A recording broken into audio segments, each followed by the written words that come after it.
Hey you, it's your friend Jules, and tonight I'm just going to give you my thoughts on tonight's episode of Married at First Sight. So tonight's episode has had a lot that I would like to comment on and would love to hear your opinion on in the comments below.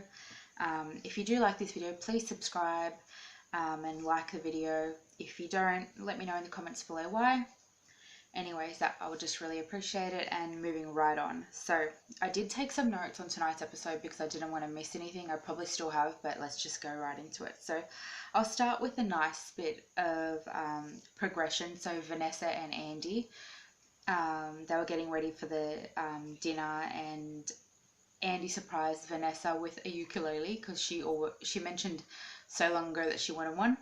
I just think that's so cute, like people who pay attention to what you say, and later remember it to surprise you or make you happy because they care about your feelings. I just think it was really sweet, and he seemed really genuine and open in that moment, and they seem really cute together. And yeah, so I think that's really positive at the moment. So what was... Okay, so, sorry. Simon and Alene, they're just, every time we see a recording of them, I always think they're just, the interaction between them is funny, it's playful, it's jovial, it's just interesting to watch. It's not, scandalous. It's just, I just enjoy watching them together. And when Alene said a couple that builds a flat pack furniture together stays together, it was just funny. And because they bought a dining table. So let me know in the comments below who your favorite couple is. I like them just because they are, the interactions are funny. So,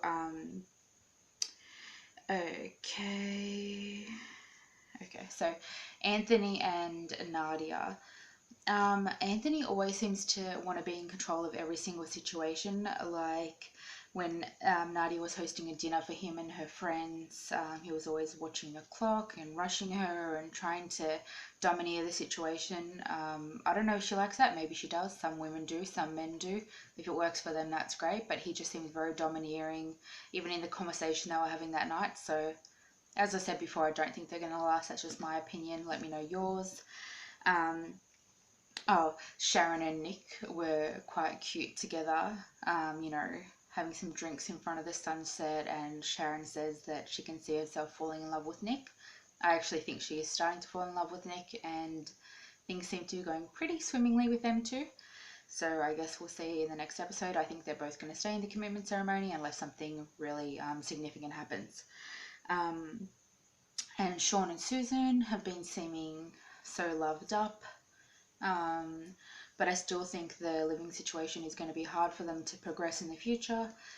Time will tell, but that's just my opinion. I don't feel like they're going to last just for that reason. She might go there to try it out, but I just don't think that it will last. That's just my thoughts on it. I think they're both nice people from what I've seen, and they could make a nice couple, but just, yeah, the living arrangements don't suit. The other person's living arrangements don't suit either of them, so... Okay, rightio. So a couple of things. Well, let's just move straight into Cheryl and Andrew. I mean, they showed the rest of Andrew's meeting with Cheryl's father, and he was just so dismissive, so rude. Andrew was just so patient. Cheryl's father didn't make, but goaded Andrew into drinking some whiskey that he had there when he didn't even drink it himself. I mean, he was always almost acting like a teenager, trying to, I dare you, do it. It was just ridiculous. I mean, seriously, you're a grown man, act like it. It was just so ridiculous. I would have just been so embarrassed if I was Cheryl. She did say something to her father, like back off a little bit and everything, but she seemed to always say it with a smile on her face, like, it's not a joke. Andrew is feeling like crap right now, and you're supposed to, you pursued Andrew, so really you should be saying to your father, listen, I pursued him. If you don't like the arrangement, I pursued it. Andrew didn't know anything about it. He's just come along for the ride. I've, been cold to him, and, just her father was just so rude to him. Like, who do you think you are? That's your daughter. You can be protective. That's an admirable quality, but he wasn't being protective, he was being an a-hole. That's just my thoughts, and I did feel sorry for Andrew at that time. Anyway, so as they went to the dinner, Cheryl did ask Andrew to sort of keep things between them and not express them over dinner, because she didn't want any drama, and the other dinners have been hard for her. Now, I understand the dinners have been hard for her, but, you know, he's always backed her up. Like last time when people were sort of coming for Cheryl, he defended her.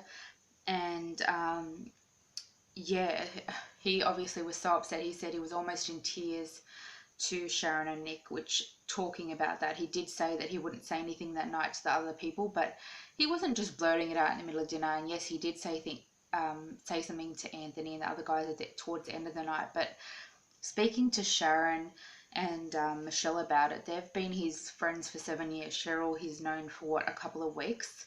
So I don't think, you know, and the psychologist that's saying, oh, Andrew's breached the trust. Oh, this could be the end. Oh, you know, he's really breached her trust. You know, it could be a, you know, be all and end all. When really, I think the psychologists are scared, because at the beginning, when Cheryl pursued her and Andrew, the psychologists were like, we're all for it. We back them 100%. And so they're kind of looking like idiots now because of the situation. So I don't feel like Andrew's really did anything wrong. You know, he was attacked by Cheryl's father. Cheryl's being cold to him. She basically had an argument because he was 9 minutes late. I just think she's just being ridiculous in the whole situation, and she should have defended Andrew more to her father. You know, she pursued him. I think that's the main thing that everyone just needs to keep in their mind. And he was just being so rude to him. And Andrew, again, so patient, because Cheryl's father was being so dismissive, rude, and just not a very nice person. And Andrew took it for most of the part. Towards the end, he did, you know, make a few comments, but I think that's, you know, still holding back a lot. And then later on, Cheryl comments that Andrew could have handled it a bit better. I'm like, how could he have handled it a bit better? I mean, a lot of people would have walked away. It was just ridiculous. And when they leave, Andrew says, that was intense, Cheryl. And she goes, I know. Wouldn't you be like apologizing, begging him to forgive you after that performance from your father? That was just ridiculous. I feel like she should have apologized. I feel like he was so patient. And I feel like he deserves better based on what I've seen. And I definitely don't think they're going to go through with the next commitment ceremony. Time will tell. Let me know what you think. Okay, so then Susan tries to apologize to Sharon and Michelle, mainly Sharon, because, you know, she's been avoiding them after feeling like they sort of cornered Cheryl or bullied her. They were very defensive. I think Sharon was a bit aggressive because Andrew had just told her, you know, about Cheryl's behavior and how upset he's been. So I feel like she was already kind of in an angry mood, so she might have slightly taken it out on Susan, but at the end they hugged it out and it was okay. So the other thing is, when Anthony was giving his 2 cents, if it's even worth that much, about Sean and Susan. Obviously, you can see they're struggling with, you know, coming to terms with the fact that the other's living situation doesn't suit them. And Anthony wants to palm in and say, you're a horseman. You need a horsewoman. I know horse people. Horse people are a different breed. You don't understand. If you're not a horse person, you don't understand. You're a horseman. She's not a horsewoman. You need a horsewoman. All I could think of the whole time was, you know, those masks you can get, like they're latex, I don't know, they're like horse masks that, I am going to put it in my thumbnail. I don't know how to insert pictures at this stage, but I'm going to put that in the thumbnail. You guys look out for it. Well, you'll see it obviously before you click on this video. But he just kept saying it. I was like, you're a horse person. You need a horsewoman. She's not a horsewoman. It's like, nay, I don't know. Anyways, it was stupid. And yeah, he's just... Nadia and Anthony did dress well. They matched for the evening. I liked that. That was cute, but still don't think they're going to last together. Anyways, let me know in the comments below the couple you think will be most likely to stay together, the couple that you think will be least likely. Obviously Sharon and Andrew are going to stay together, and who your favourite couple is to watch.